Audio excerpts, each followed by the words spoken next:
안녕하세요, 피커TV입니다. 일본 주요 언론은 정부의 눈치를 보느라 보도하지 않는 것들이 많은 듯 보입니다.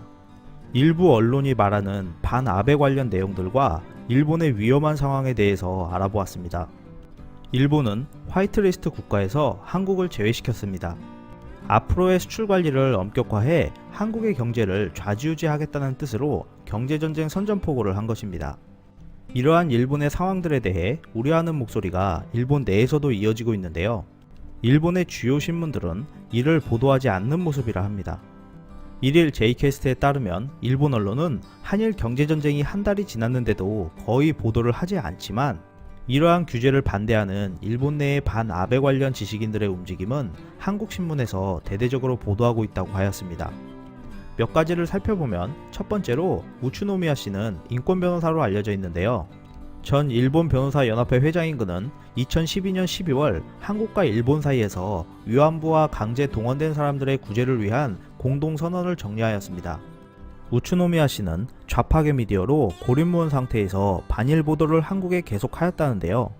개인의 손해배상 청구권을 국가 간의 협정에 의해 소멸시킬 수 없는 것은 국제인권법상 상식이고 실제로 일본 정부와 일본 대법원에서도 인정해왔다라고 기고하였습니다.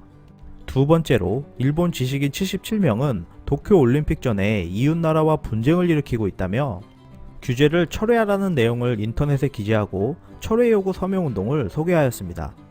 또한 프레지던트 온라인에서는 아베 정권의 소비 증세로 인해 레임덕화가 진행되고 있다라는 제목과 함께 일본 주요 신문들이 말하지 않는 지옥이 시작되고 있다라고 지적하였습니다. 아베의 정책들에 대한 비판을 하면서 과연 정면으로 논하고 있는 신문사가 얼마나 있는지 의문을 표시하였는데요. 세계 경제의 불확실성 속에서 일본 내 경제 성장률이 1992년 이후 가장 낮은 수치를 기록하고 있다면서 한국에 대한 수출 규제로 인해 일어나고 있는 일본 제품 불매운동의 영향도 좌시할 수 없다고 지적하였습니다. 또 다른 일본 언론에서는 백해무익한 수출 규제 강화로 아베 정권이 무덤을 파고 있다고 비판하였습니다. 이번 수출 규제 강화로 많은 점에서 일본의 불이익을 가져올 것이라고 전하면서 한국 기업들과 협업을 하지 못하면 일본 제품들이 한국과 중국 제품으로 대체가 진행될 뿐만 아니라 일본 제품의 첨단 기술은 소외되어 복구할 수 없는 피해를 입을 가능성이 있다고 지적하였습니다. 또한 일본은 정치적 보복이 아니라고 주장하고 있지만 이를 믿는 사람은 없다면서 해외 언론에서도 보복이라고 보도하고 있어 재팬 위험이라는 인식을 주고 있기 때문에 큰 손실이라고 하였습니다. 일본 재무부 발표에 따르면 국채와 차입금을 합한 일본의 부채는 2019년 3월 말 기준 1103조엔으로 3년 연속 사상 최대를 기록했다고 하였습니다. 일본의 정부 부채는 GDP 대비 236%로 이 숫자는 재정 파탄한 그리스 183%와 국가 자체가 파탄한 베네수엘라 175%를 크게 앞지르고 있고 세계 최악의 1위라고 하였습니다. 2018년 일본의 세수는 60조엔으로 사상 최고치를 기록했지만 100조엔 규모의 예산을 매년 잡고 있어 빚이 계속 부풀어 오르고 있다고 전하였는데요. 일본이 안고 있는 큰 문제 중 하나가 국가 채무에 대한 위기의식이 낮다는 것인데 정부에서는 빚 따위 신경 쓸 필요 없이 더 적극적으로 재정을 투입하여 경기를 부양해야 한다는 목소리가 들린다고 합니다. 이는 현대화폐이론 MMT로 이의 핵심은 자기 통화를 가진 나라가 아무리 자국통화 표시 국채를 발행해도 디폴트에 빠지지 않는다는 것인데요. 인플레이션이 되지 않는 한 재정 적자를 늘려도 상관없다는 것입니다.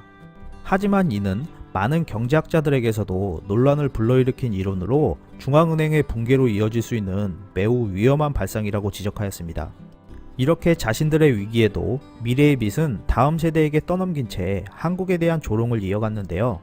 일본 작가 나오키 씨는 화이트국에서 한국 제외 결정이 됐다며 과연 한국이 어떤 보복 조치를 취해올지 기대된다라는 조롱 섞인 발언을 트위터에 올렸습니다. 일본은 다음 세대에게 엄청난 빚을 남겨주지만 한국은 다음 세대 우리 자녀에게 더 나은 환경을 만들어줄 수 있도록 저력을 보여줄 때인 듯합니다. 끝까지 시청해주셔서 감사합니다. 유익하셨다면 구독, 좋아요, 공유하기도 꼭 부탁드립니다.